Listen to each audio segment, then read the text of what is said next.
Is your Windows PC running slow? Programs lagging, booting taking forever, or games stuttering? Don't worry, in this video, I'll show you how to make your PC faster, step by step, using simple tricks that anyone can do. Step 1. Remove startup programs. Press Ctrl plus Shift plus Escape to open Task Manager. Go to the Startup tab. Look for programs with high impact. Right-click Disable for apps you don't need at startup. Step 2. Uninstall unnecessary programs. Press Windows plus R, type appwiz.cpl, enter. Browse through installed programs. Uninstall apps you never use. Step 3. Clean up your hard drive. Press Windows plus S, search Disk Cleanup, open it. Select the drive, usually click OK. Check unnecessary files like temporary files, recycle bin delete.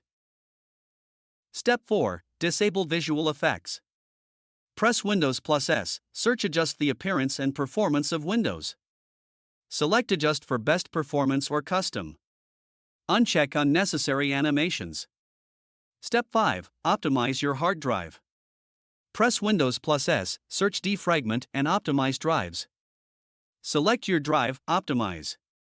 If this helped you, hit like, subscribe, and share your PC speedup results in the comments below.